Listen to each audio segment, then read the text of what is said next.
This is Carol Merritt on March the 23rd, 2006 at the 101 Marietta building, talking this morning with Xernona Clayton. Thank you so much for being willing to interview with us this morning, Ms. Clayton. When I talk about history, talk about civil rights, I'm delighted. Thank you.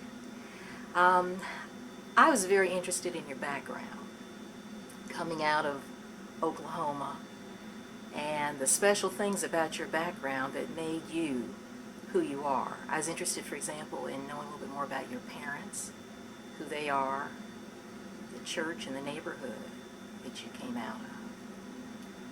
It just so happens I was born in a small town in Oklahoma, Muskogee to be specific. But I really think that having been blessed to be born to my mother and father, I could have been born anywhere. I just think that they were so special. I guess most people feel that way about their parents, but I know now that I can look back retrospectively of the kind of guidance I got.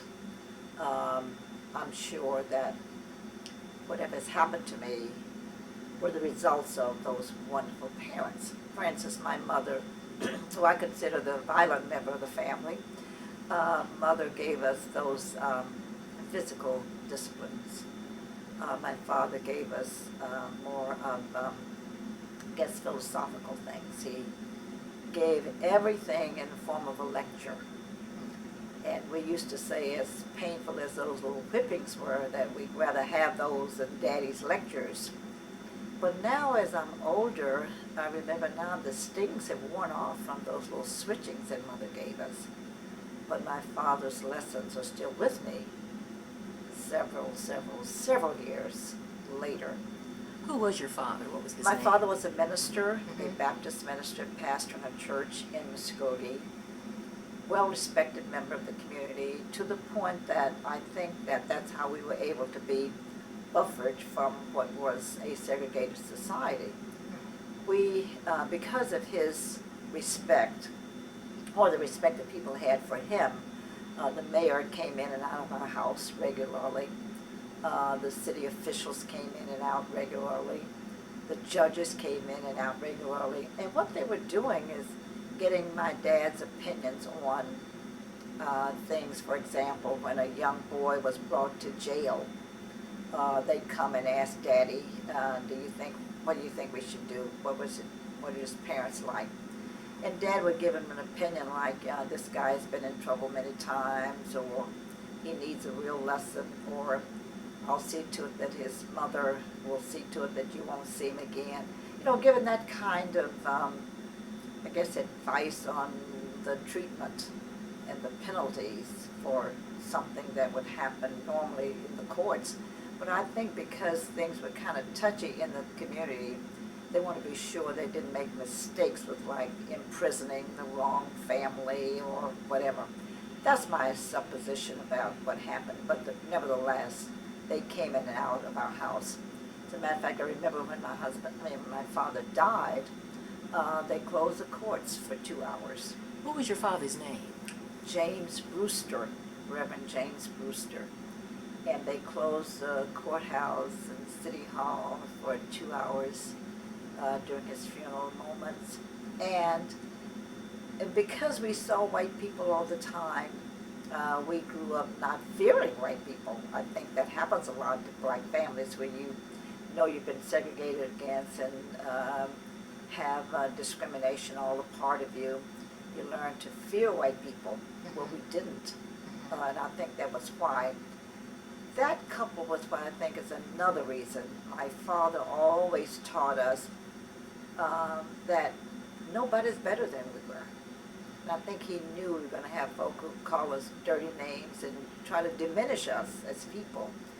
But Daddy said nobody's better than you, and you're no better than anybody else. And don't make somebody else's problem your problem.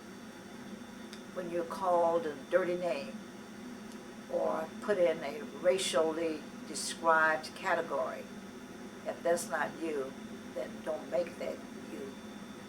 And I think that helped to formulate what I think was a basis for a secure growth. I'm a very secure person. Um, he said it not as eloquently as Dr. King later said it, that it doesn't matter what you're called, it's what you answer to that makes a difference.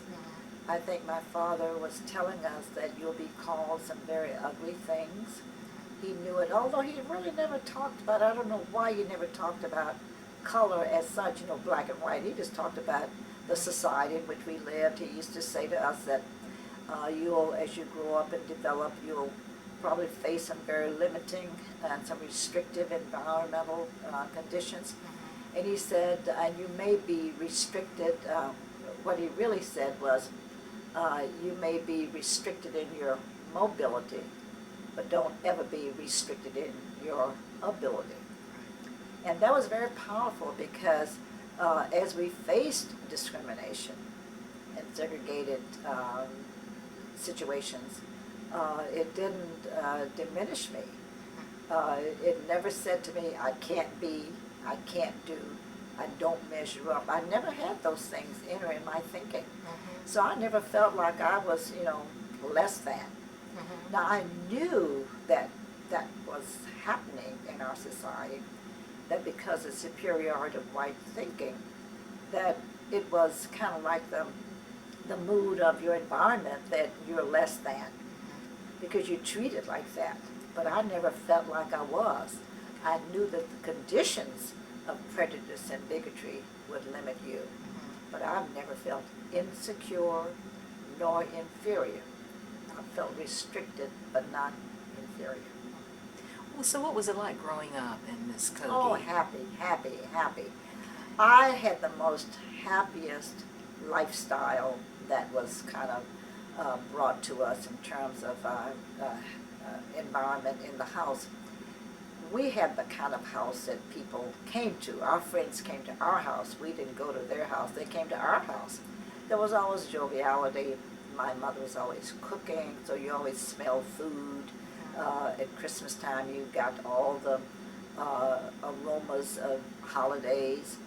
And even when it wasn't holiday time, my mother was always cooking. And one of the things, and I think it might be why I like nuts so well today, that she was always cracking nuts, and she was so precision. She had a nutcracker that fit on the edge of the table, old-fashioned, of course, but it kept her pecans whole. She wanted her pecans in the real halves, not the pieces, and she was meticulous about that.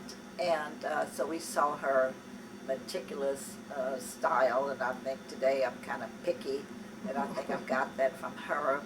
Was she born in Oklahoma? No, she was from Texas and Indian extraction. Her parents, as a matter of fact, when we met her parents, her family, we thought they were all, I thought one of her uncles, on my uncles, one of her brothers, I thought he was a picture on the nickel.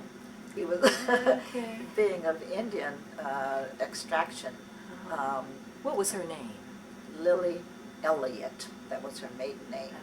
And her mother, her mother was gorgeous, very, very black, but had long, silky hair. The hair, she combed it in her lap.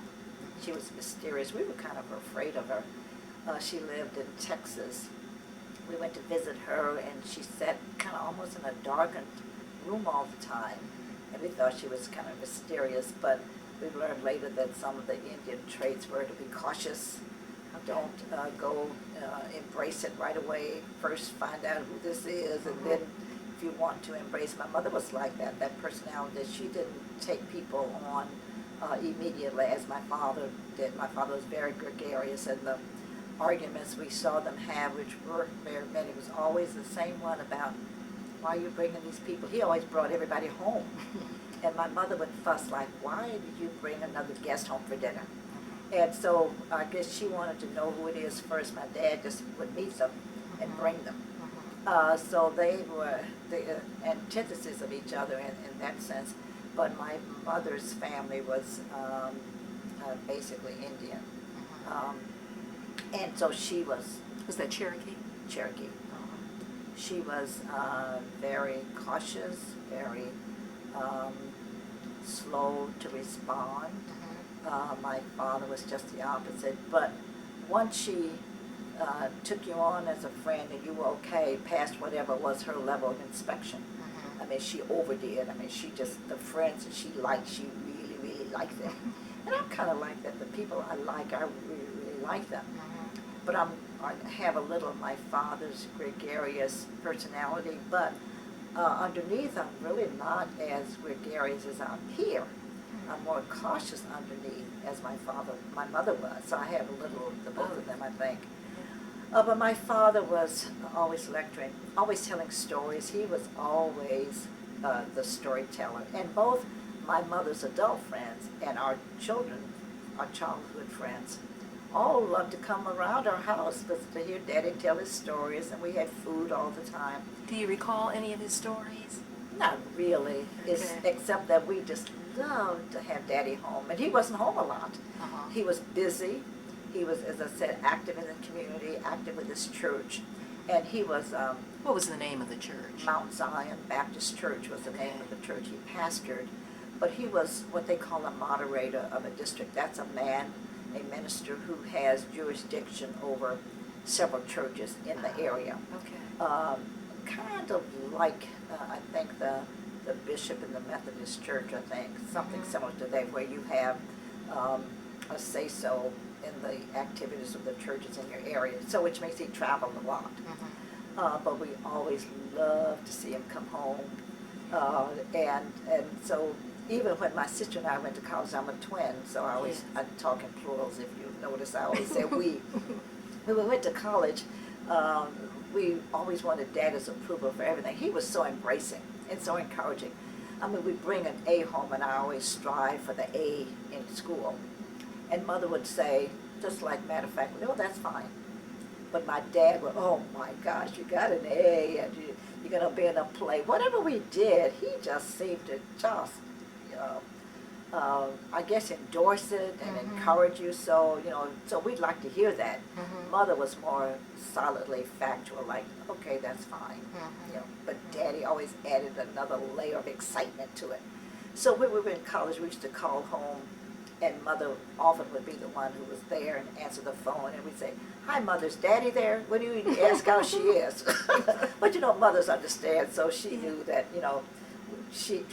we had her in her heart, but we had something special to tell Daddy. Mhm. We wanted him to hear the good news. We were going to be in a play. We were going to be in a parade. We were going to be chosen for this, whatever it was. We just knew he would make a big deal of it. And he was just so supportive and so encouraging. So we just had the best of all worlds. A mother who disciplined us with curfews. Mhm. I remember we were the only ones who would have to, like at a dance or a party, had to be home by a certain time. It seemed like our friends didn't have to be home as early as we did. And we used to say, oh, I wonder what our real mother's like. This has got to be an adopted mother. Our real mother would treat us like this. And we remember that when she said something, she really meant it. When she said home at 11, she meant 11, not 10 after, not 11:30. No excuses for why you didn't make it. She meant 11. And we remember one time we were at a party, and nothing is worse to a young, growing woman who's dating to have your mother pull you out of a party. You just don't want that. That's probably the most embarrassing moment you could face when you're growing up. And she did that only once. And you knew then that when it got close to 11, of course our curfews, got later as we got older. But whatever was a curfew time, we watched that clock, and we were home by curfew time. She did it once, and we were so embarrassed that we never did it again. I tell people today that I got lots of spankings and a lot of reprimands, a lot of penalties, but never for the same thing twice. Mother made it clear that when this was the order and the law of the land, that was it. She didn't vary. It was never up for negotiation. And I think that was very good. I wrote her a 27-page letter my last year in college. Because as strict as we thought she was, we and only 3 others in my class went to college. And then during college, I made the dean's list all the time, did well as a student, came out victoriously as a graduate. And I wrote her a letter and thanked her for those restrictive moments, the discipline, the curfews, that now as I got older, I more clearly understood what she was trying to do when we were younger, and we didn't want to accept it. You know, kids don't want discipline. That's why, you know, good parenting means you give it whether they want it or not. I understand that now, and of course earlier than now, but definitely now that you understand clearly there's a reason. They're not trying to be mean. Parents are trying to help you with your growth and development. Now, if I'd been a wild child, as many of my friends were, staying out all night, coming in when we get ready, no respect, I think I would have turned out differently. Right. But I think now what I've turned out to be with order and discipline in my life, I credited my mother with that because she was the one who set the rules in the house. What about your early schooling? Where did you go to your first school? My first school was, I remember a disappointment we had when we were born August the 30th. And when we got ready for, they didn't call it preschool at the time, it was more like the kindergarten, I guess, just prior to the first grade, you know, going to first grade. And so if you were born September, and school used to start the day after Labor Day, or the Monday after Labor, or the day after Labor Day, I guess, was kind of traditional for school to begin. And there was a cutoff date, and we missed it like a week or two. And, but my mother entered us anyway, and because of my father's reputation, you know, we were one of the families that was well respected. I guess they were glad to have us, and nobody made our family adhere to the law, like we missed it by 2 weeks.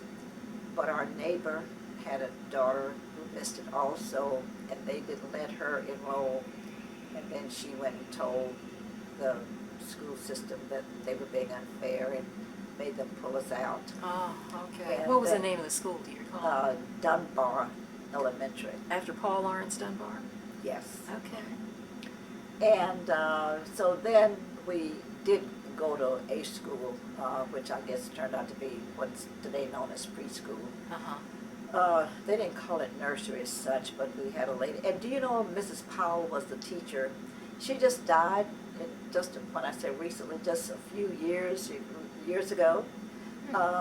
She lived a long time, and she used to have peanut butter, and I love peanut butter, still eat. As a matter of fact, I had peanut butter this morning before you came. I had a peanut butter sandwich. She gave us peanut butter every morning, it seemed, and we loved peanut butter. But we associated her, because we liked her so well, we found peanut butter very palatable because Miss Powell gave us peanut butter. It's funny how you make an association and you like it because you liked her. But she lived a long, long time, so we had to kind of miss a year, well, almost a whole year. But anyway, finally got in. So it was Dunbar Elementary School, and then we went to, we didn't call it middle school, I guess you just went to high school, which started, I guess, in the 8th grade. grammar school went to 8th grade, and then you went to 9th grade for high school, 9, 10, 11, 12. Manual High was the name of my high school. Okay. And did well. We liked our teachers, and to tell you something very interesting, since I've been here in Atlanta, it had to have been maybe, well, about 20 years ago, I went back and gave a dinner party for all my teachers who were living, because I felt like they were as much a part of my growth as my parents were, because as we now hear, a village is the one that raises the kid. I think I had that village because you got discipline at home, but you also got discipline in school. And then a lot of my teachers belonged to our church, so we saw them on Sundays, and we saw them again on Mondays, and we saw them in anything after school, so they become a part of your life. And they also didn't hesitate to tell your parents when you know, trying to do something wrong and pull off something sneaky at school. They would tell your parents, so you felt like wherever you went. And I remember we walked to school, and you know, when you walk and especially when you start, you know, liking boys, you usually like them before your parents were ready for you to, really start dating. You do a little smooching along the way, and the crowd won't tell because everybody's kind of doing the same thing.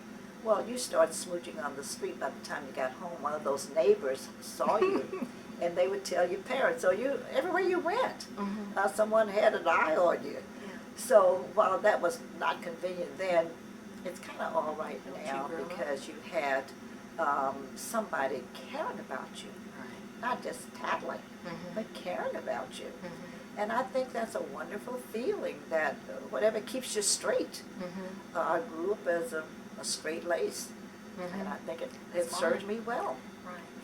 What was your first exposure or your first experience with Jim Crow? When did you first realize that you were black and that in many circumstances that wasn't the best thing to be? That was not an advantaged position. Okay, I think I knew all the time I was black. What I didn't realize is that it really was a bad thing. Until in college, where we went to school in Nashville, Tennessee. This was Tennessee State? Yes.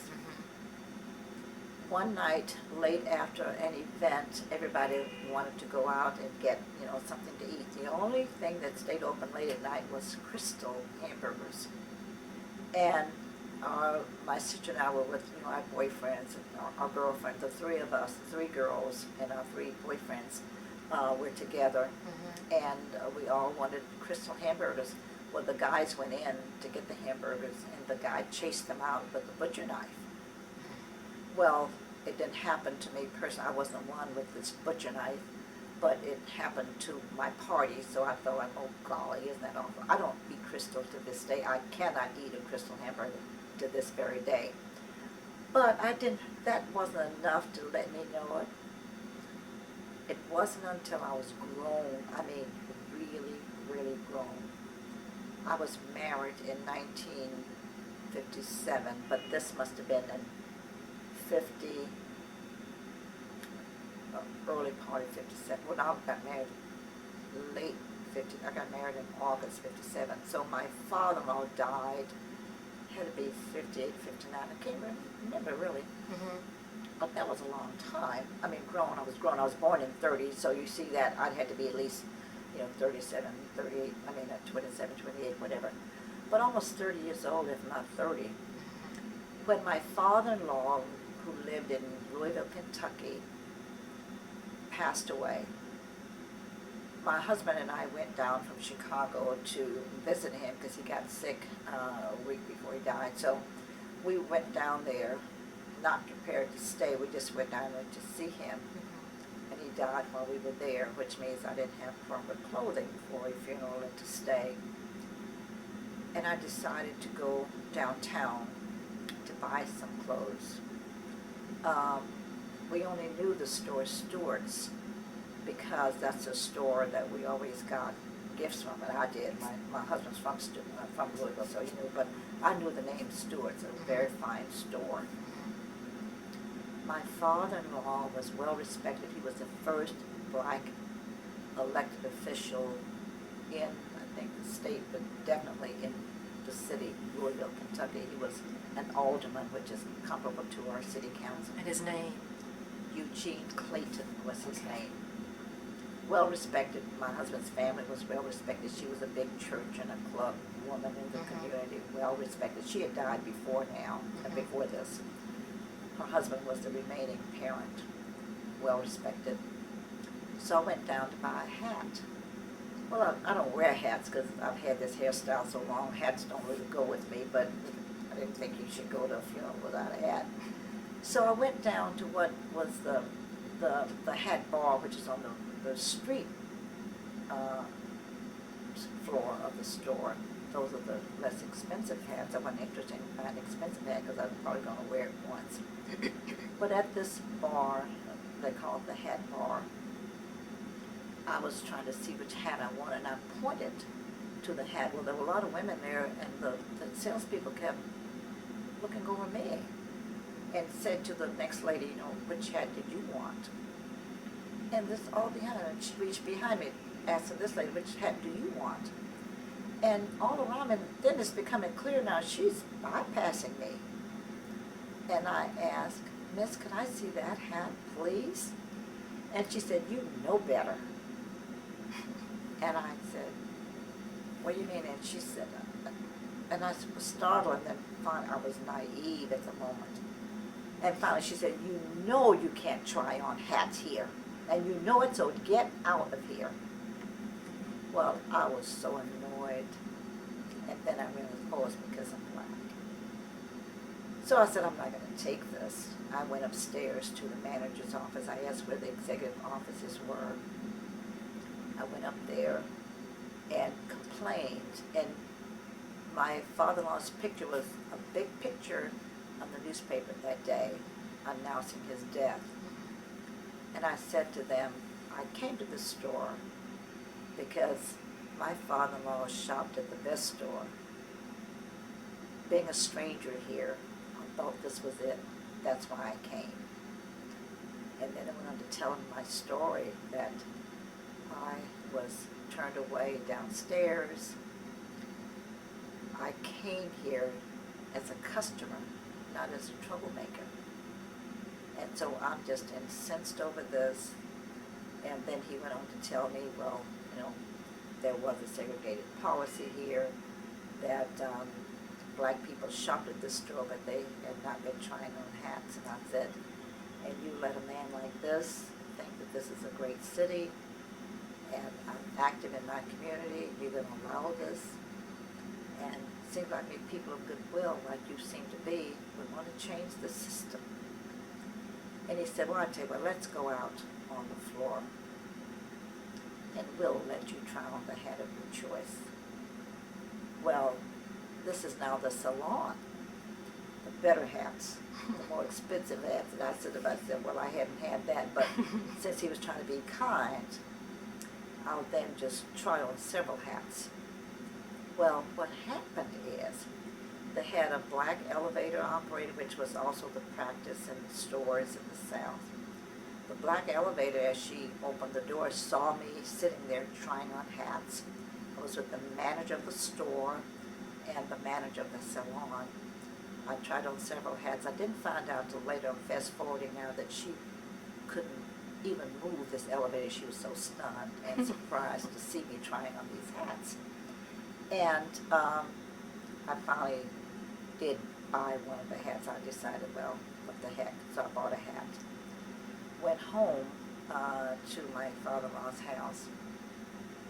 People came to the house, you know, to call on the family in the hour of their sympathy. The big story was, there was a black woman today who broke down. You will not believe this woman who came in the store, and now they heard, the word is gone to the community that now you can try on hats at Stewart's. And then they said, well, we can try on hats. We're going to try trying on dresses. And I was there for a week after that. And everybody was talking about that. I never said anything. And it wasn't for several days. It wasn't until several days they knew I was the woman. Because one of the civil rights attorneys came by to call on the family, and I said, well, I'm the one who tried on those hats today. And then the word, you know, ran through the neighborhoods that I was the one who did it. Okay. This, in a sense, kind of became your hallmark. Yes. You're directly confronting on their same level Yes. to discuss until they change. Because I'm thinking about fast forwarding to Atlanta. When you came to Atlanta in 1960, and the fact that you could engage people at all levels, really, to change.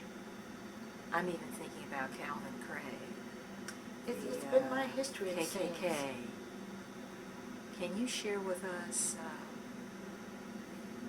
how you engaged him and what happened to that story? Yes, it's one of my favorite moments, one of my happiest periods. And I'm often asked, has one thing stood out? And I often say no, because I've had so many wonderful experiences in my life. But when I think about what is in my spirit to want people to want to change, he's probably the best example. He was a man who was the Grand Dragon, which is their highest officer in the organization, is the Grand Dragon. He and I met. What had happened, the way we met, the Model Cities program, which was a federally funded program but operated in the cities. Mayor Ivan Allen, who was the mayor of this city, asked me to serve over there in that neighborhood as the community relations person, which means it was my job then to relate to the 6 communities. The model cities is really a model where you use various diverse neighborhoods, bring them together, and then see how you can make all their needs be met. Well, Adair Park was one of the neighborhoods. Adair Park was a white community with more KKK residents in it, in which also sat the Adair Park Baptist Church. Calvin Craig was one of the leaders of that neighborhood, and our job was to bring all 5 or 6 of these neighborhood leaders together. I was told there was going to be a KKK person in the group.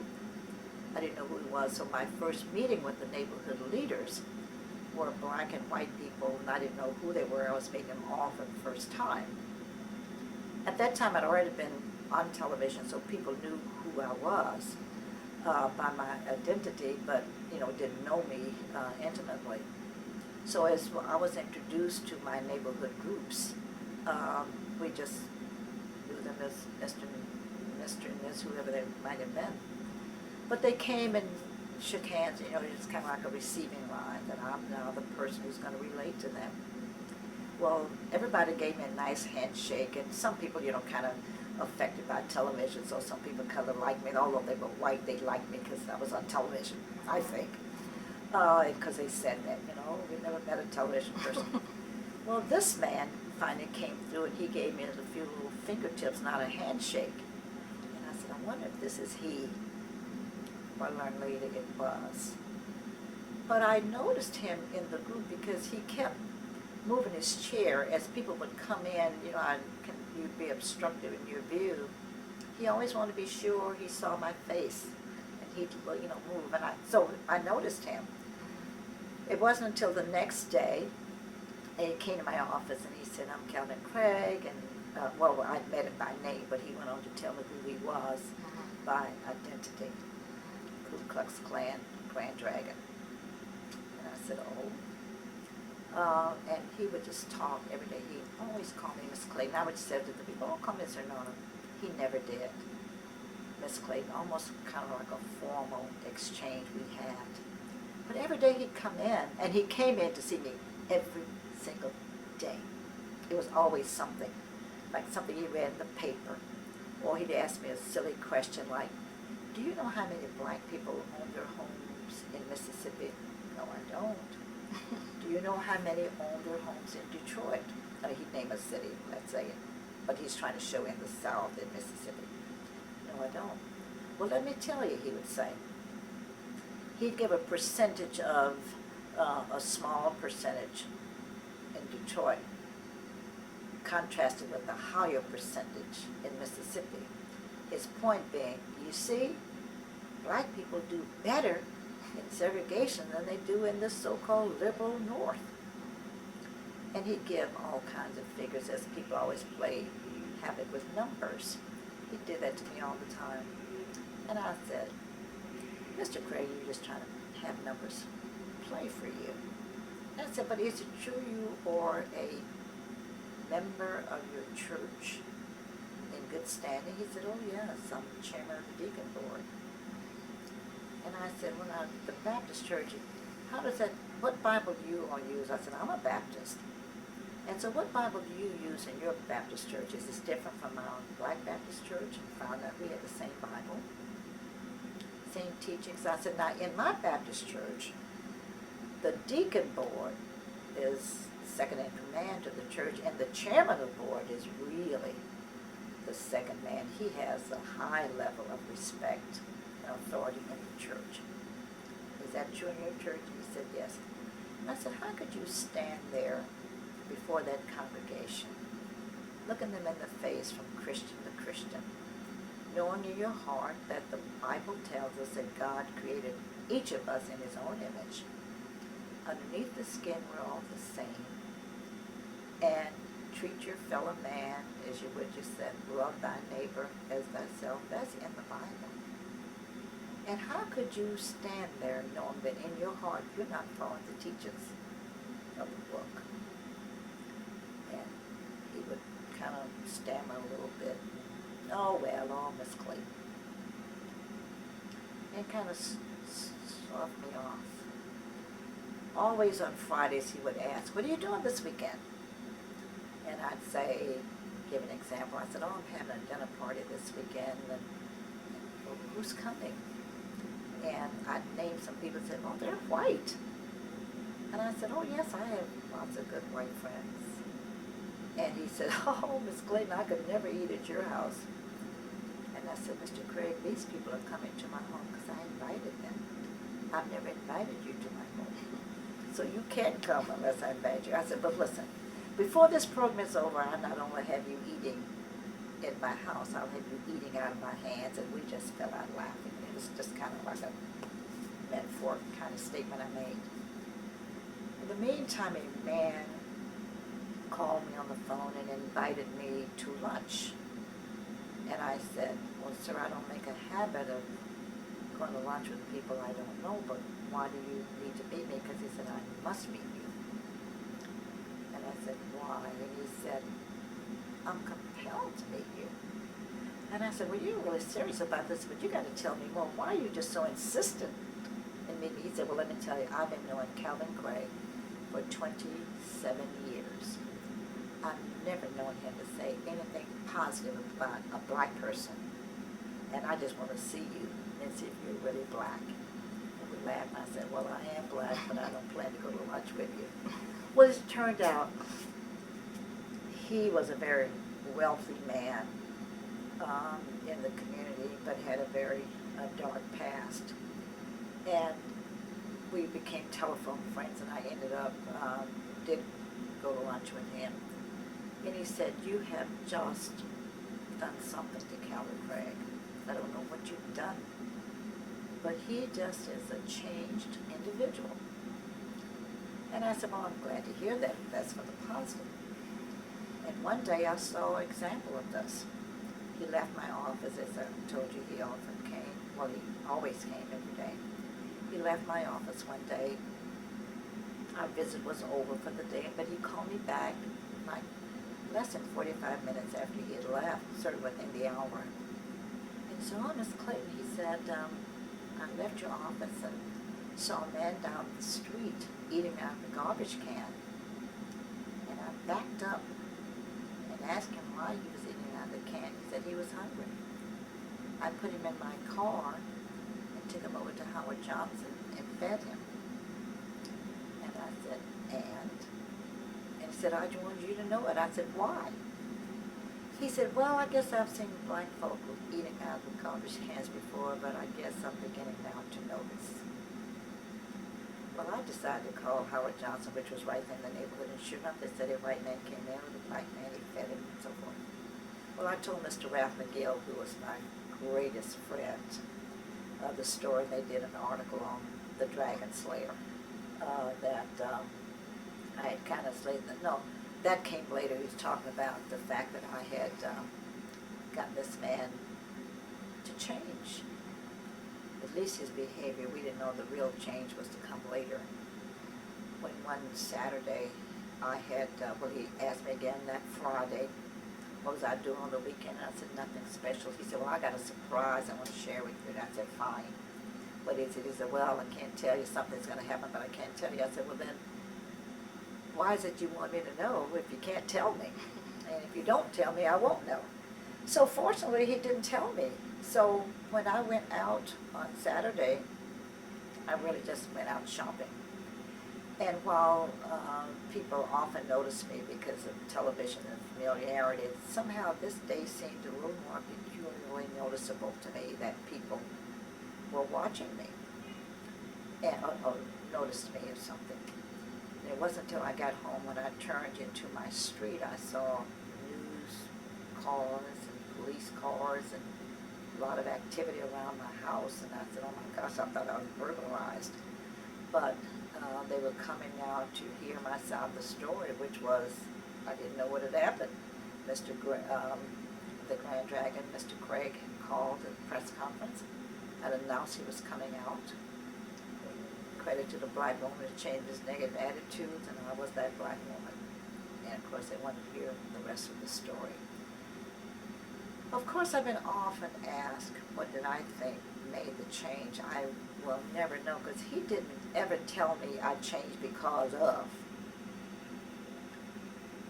He did say I'm a changed person, and once he got out, then I knew he obviously had changed. But I tell people I think it was because when I practiced conscience with this standing in church, having a face of external love, and inside he had this bigotry, I think it kind of had an inner conflict with him. That's what I think. He never said that. I did ask him all the time, you know, do you take your children with you to those meetings? And they did, and he did. They wore the white robes and those caps. And I asked him how did he really feel as a parent that he's teaching his children to grow up to be bigoted, to hate people, in spite of the fact that God created all of us in our image, that he's teaching them to separate, hate a few, love some, and not the others for external reasons only. That's what I used to ask him. So I think a combination of those, and to this day, right now, I'm now trying to set up a meeting with his son, who now wants to meet with me, have lunch with me. He's grown now, of course, that was so many years ago. His wife, Mr. Craig himself, has now died out not too many years ago. But his wife, his widow, has called me, invited me to her home. I've had dinner with her. We've become very good friends, as I would call it. She said her husband loved me, so do we, meaning herself and her children. And we got mail from all over the world. It was an interesting moment for Atlanta, for me personally, and for him, because the mails came to the city in sacks full, big mail sacks full. They all went to the mayor's office, and the mayor would have to call me because Mr. Craig had an unlisted phone number. And so the city would send the mail to me. And he made a statement once that only in Atlanta would the contact to a Ku Klux Klan be through a black woman, and we all had a big laugh about that. Well, you know, the story really is a perfect example of the power of nonviolence. It really is. In terms of changing totally the other. I wanted your assessment of Atlanta. Atlanta is always said to have been, or to be, the city too busy to hate. What's your assessment of that? It wasn't too busy to hate. A nice slogan. I think it probably, because of leadership in this community, helped to make it become the city that wanted to say we don't hate. But if you remember, we'll all remember how embarrassing the city put the city in the eyes of the nation when it refused to hold a dinner of honor when Martin Luther King got the Nobel Prize, one of the highest awards anybody could get, to come home and not be embraced and supported and encouraged by that honor, then it certainly was not too busy to not hate. And even trying to make it happen, the people who were the leaders of it Mr. Ivan Allen, the mayor, Mr. Mills of Citizens CNS Bank, I guess it was, Mr. McGill, the Jewish leader, I've forgotten his name, the rabbi. Rothschild? Yes. They were among the leaders and a few more, but they were among the ones who said, we've got to do it, and made people come forward. The others were busily hating the fact that he's going to be honored. Were you at that dinner? No, I had not officially moved to Atlanta yet. Ah, okay. I was in the process, so I had not moved. And that night, I was wanting to come, because I had a relationship with them at the time. But Mrs. King had an engagement that night that conflicted. It was an engagement in San Francisco, and I went to represent her at that event. And that was important to her to have a presence there. So I represented her at that meeting. So that meant that I couldn't come to the dinner.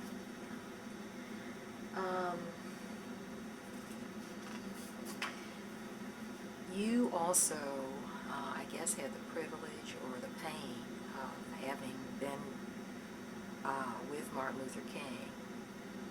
You took him to the airport for his last trip, and then to be with the family. Coretta Scott and her family had the notice of his death. Do you have anything that you'd like to share with us on your feelings, your perceptions, any special recollections of that time? Yes, several unusual things happened those last days. The day we left to go to the airport, I went to the house to pick him up. Mrs. King always liked to do that. That was her way of saying she was with him. He had a driver, but she liked to drive him. She was convalescing from recent surgery and was not able to drive yet. And so I was kind of doing her job. She said, "Will you drive him for me?" And what was your job? I wanted to bring that out also with SCLC. Well, at that time, I really wasn't working for the SCLC. When I came to Atlanta, I was. I did special events, office manager, helping to write speeches, traveling with her, doing whatever he wanted. Right. So I was kind of like doing many tasks. But my husband, who had come here to be the speechwriter for Dr. King and the public relations director, had also passed away a year before this. So after he died, I needed a better job, for more substantial income, because SCLC didn't pay that much. So I had left the employ of the SCLC, but still a friend and still doing the very same things. I mean, they called on me to do everything. But I was a family friend and a personal friend and just a friend. And the kind, Dr. King just felt like I could do everything, and he called on me to do everything. But this was out of friendship. She just said, I can. Will you mind driving him? And I said, oh, no, not at all. So I went to the house to pick him up. And the boys were all the children. He went to the airport all the time, so it was nothing special about going to the airport. But this morning was so special because it's so different. They met in the living room and said, "Daddy, don't go. Daddy, please don't go." They grabbed his briefcase and pulled it away from me and said, "Daddy, don't leave us." This persisted to the foyer of the house, out the front door, down the steps. They grabbed the hem of his coat, tugging, "Please don't go." Pleading, "Daddy, please don't leave us, please don't go." It was awful. All the way down the steps, all the way to the car, and when he opened the door to get in the car, they slammed it, like, "We're not letting you go." And it was unusual behavior. And he finally got the door open, and he said, "Oh, I'll be back." And he finally got the door closed and, shoved them aside. Then they jumped on the hood of my car. Daddy, please don't, and beating, Daddy, please don't leave us, Daddy, please don't leave us, Daddy, please don't leave us. And then I just kind of gave the car a little shove to get them off. I had to shake them off of the car so we could leave. And he asked, have you ever seen these children act like that before? I said, oh, no, never. And he said, me either. He said, well, one thing is proven to me, that when I come back, I'm going to stay home. These kids obviously are missing me more, and I'm probably doing a bad job of parenting, and I'm coming back and spending more time with these kids. That was unusual. Also, the day before that, we had spent the day at the house singing and laughing and telling stories. His mother, Martin, Coretta, and I just had the best afternoon laughing and telling stories and playing the piano and singing and just having a gay time. Did Coretta also play the piano as Oh, you yes, did? she did. Okay. Yes, And Martin said, I bet you didn't know I could sing. I said, well, I heard you could. He said, well, I'm going to show you how good I can sing. I'm a good singer. And he said, you strike up a tune and I'll show you. And I was playing and he was singing and, all of that. And the mother was a musician. So we just had a great time. That night after we had ended the evening, I went home. His mother called me. And she said, listen, when you get a chance to talk to Martin, I know you're going to drive him to the airport, tell him the next time he comes, he said, we need more sessions like we had today, and I want to spend more time with him. So tell him to make time for me.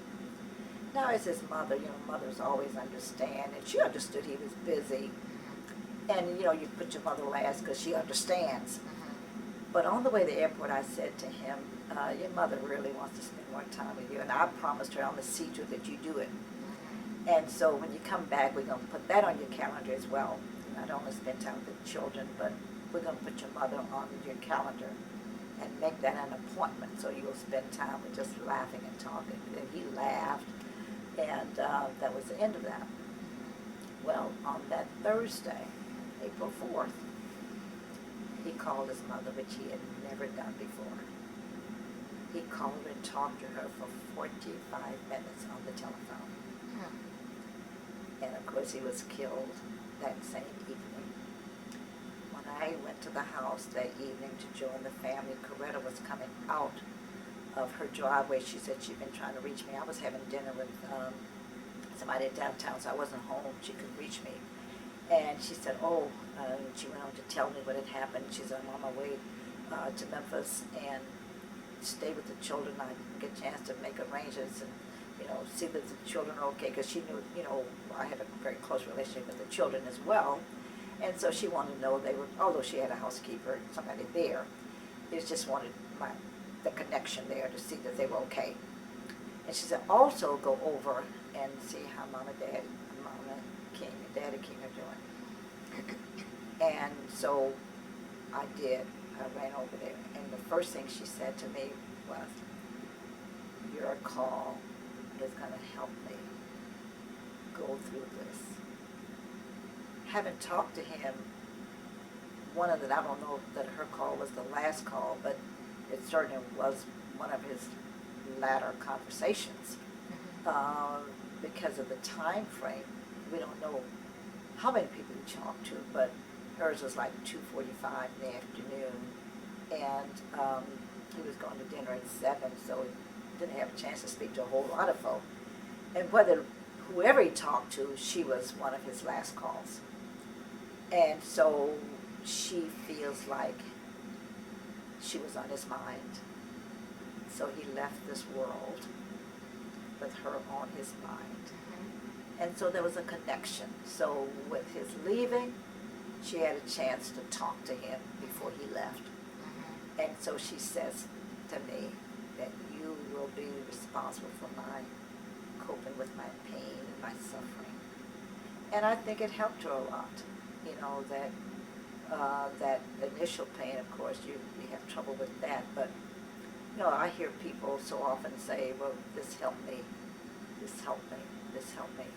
And probably just knowing that I talked to him before he left here. She said to me later that that helped her a lot. Satisfaction.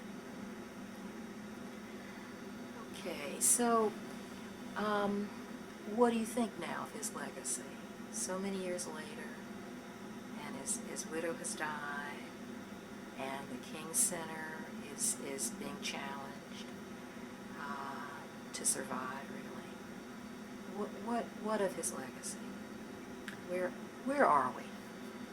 Well, we're starting to have moved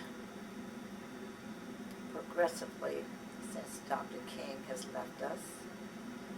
I'm often asked how he'd feel if he were here today. He'd be disappointed because we're still waging some of that war that he was fighting while he was here. We still have racism, poverty, and war. Discrimination, bigotry. We haven't won on those fronts. We've made some progress and we've moved forward, but I think we've just moved inches forward. I always think of the practice that when a concert singer is rehearsing, after a while she rehearses enough, she gets it right. An actor is going over his lines, rehearsing and reading and remembering. He finally gets it right. We've been rehearsing, we've been practicing, we've been concertizing, we've been praying. We still haven't gotten it right yet. And I wonder if we'll get it right. So he would come here now and look at us and said, we haven't won yet. Progress, yes, but also I measure progress in a very cruel way, some people call it. It's like Malcolm X who said, when someone's got a knife in your back, it was in 9 inches, they pull it out and now it's only 4 inches, but the knife is still there. So we've moved. So we've got some inches whittled away. But we don't have the knife completely out of the back. So the progress is not measurable enough to say we're there. Okay. Well, on that note, I'd like to thank you for a very, very warm, very informative interview. Thank you so much.